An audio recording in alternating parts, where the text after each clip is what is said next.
I'm missing my kids right now. Big time.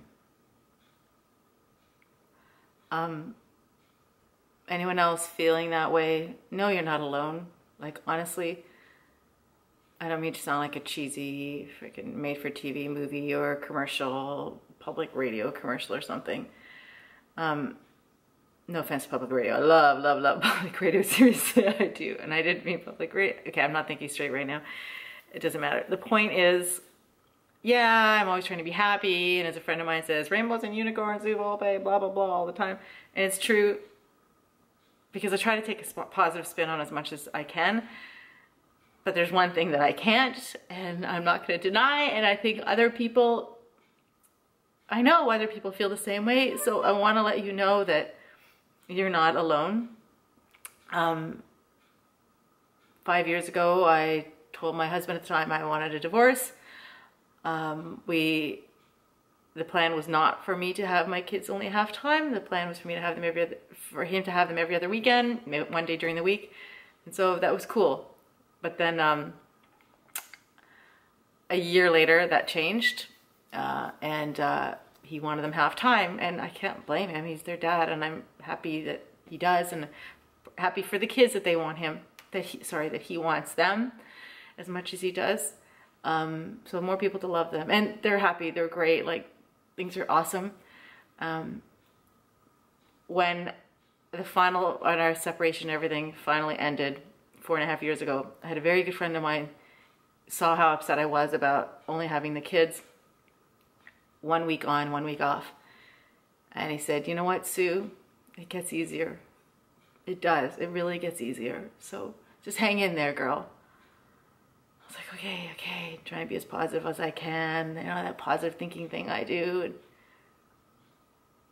it's been 4 years. It does not get easier. It has not gotten easier. My kids are now 12 and 10. And every time they leave, after I moan and groan for about 5 minutes because the house has been a disaster when they're with me, but a few minutes after that, every time they leave, I miss them. I cry. I miss them.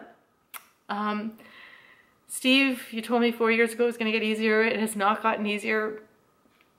And I think other people need to know that I do not regret the divorce at all. I know it's been the best thing for me, for the kids, which means I think it's better for everybody, and it has been better.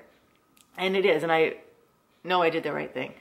But just because we know something is the right thing does not mean it's easy. And it does not mean it's going to get easier. It will change, and there's a new normal. And people can still be happy. Like, look, I'm so happy. I love my life. I love my kids. They are thriving. My ex is happy. But you can still be sad.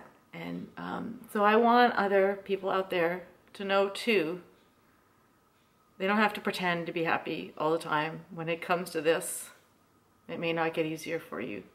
But that's okay. It's part of life, right? We're here to feel everything. I want to feel everything. Sad, happy. The only way I can feel the happy is by also feeling the sad. And so every week I will be missing my kids and crying and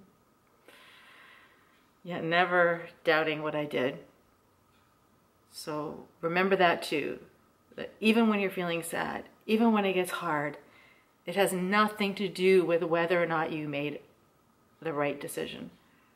Because you know you did. If you know you did, because I don't know if you did. Maybe, some people don't. We all make mistakes. But if you know you made the right decision, do not allow those emotional moments that will come, do not allow them to sway or influence or mess with your mind, because you're emotional, and when you're emotional, it's not a time to make a decision. I just want to remind you that when you're in that place, just remember that it hurts, but it's still the right thing. And there are lots of other parents out there hurting too, but knowing they did the right thing because it is best for them. It's just better for everyone to be in a happy home. It doesn't matter what that home looks like, as long as it's happy. And my kids are happy right now. And I am really happy with life. Just for this moment, I'm going to allow myself not to be, just for a minute. Namaste.